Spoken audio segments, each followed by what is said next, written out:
Thank you sir, thank you so much. Ingat kayo, God bless. So ngayon, buong NCR na and probably masama na yung mga Cavite, yung mga etong kagandahan dito mga kalog. Meron siyang waiting area na, wait 201 ang kinita kagad natin. Ngayon, ang laman ng wallet natin ay isang biyahe lang yan 15 kilometers mga kalog.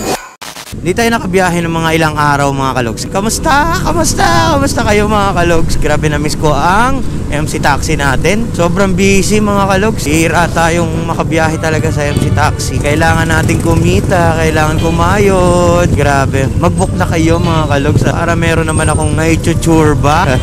Anyways mga kalogs, maghanap tayo ng booking natin ngayong araw na to, ngayong gabi na to. Comment down below kung ano yung mga pinaggagawa nyo mga oras na to habang pinanonood nyo to mga kalogs ha. Alright mga kalogs, nakakuha na rin tayo ng booking. Ayan o. Chat muna natin. OTW na tayo. Medyo malayo-layo ang pick up natin mga kalogs. Pero anyways, hindi naman ata traffic. So, mabilis lang ito. Sir Dondi ang pangalan. Lalaki. Yan ang gusto ko best. Etong kagandahan dito mga kalogs sa apps na to. Kung mapapansin ninyo, meron siyang waiting area na 5 minutes. Waiting time pala na 5 minutes. So, within 5 minutes, kailangan makuha natin si customer. Sir Dondi! Ay, picture, sir. Sige. Gusto ko yan, sir. Tag mo ako, sir, ha? Sige, diretso na. Pagka kabisado mo, sir, yung daan, sabihin mo, sir, may mga shortcut ka, ha? Kamusta araw? May sakit lang eh. Bad trip lang, may sakit ako. Nako, sir. Kaya medyo mabigat. Mabigat sa pakiramdam, ano? Inom kayo gamot, sir, tas tulog maaga. Oo.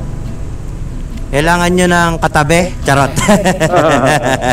Grabe kayo, sir, no? Kahit may sakit kayo, pasok talaga kayo? Sipon lang naman.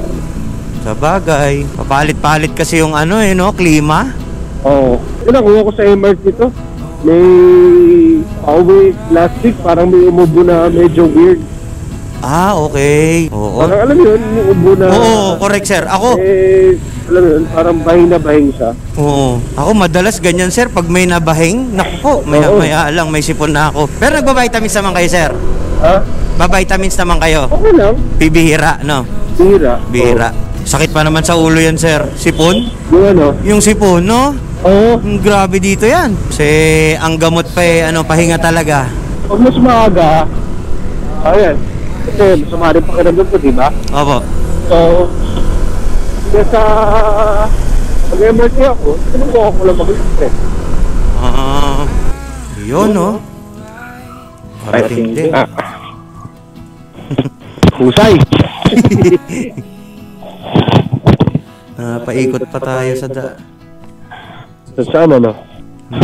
Yung map. Mahirap pag hindi talaga kabisado ang QC. Hindi nalabas. Oo. Kaya mo. Sama rin mo. Ito tip ko sa'yo. Uy, wow, salamat sir, thank you. Okay na po. Opo. Okay na po. Thank you sir, thank you so much. Ingat kayo, God bless. Alright, 5-star kay Sir Dondi. Sabit natin to.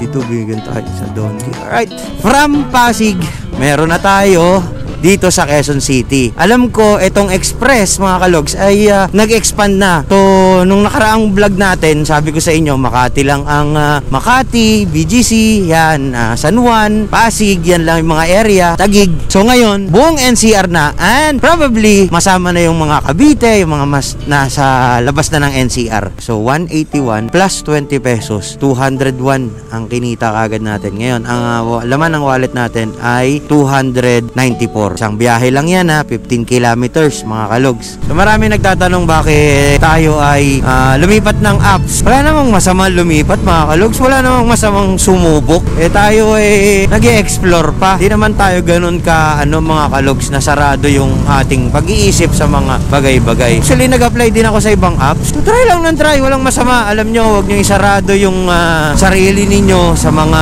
bagay na maaaring oportunidad. Tanggap lang ng tanggap. Hanggat kaya natin, hanggat malakas tayo mga kalogs, tanggap tayo ng tanggap. Basta tingin natin na kaya natin, go! Gora yan. Nagtatry tayo Sumusubok tayo. So, ayun lang mga kalogs. Maraming salamat sa pagsama sa akin dito. Ayan. See you tomorrow. Always share the good vibes mga kalogs. Let's go!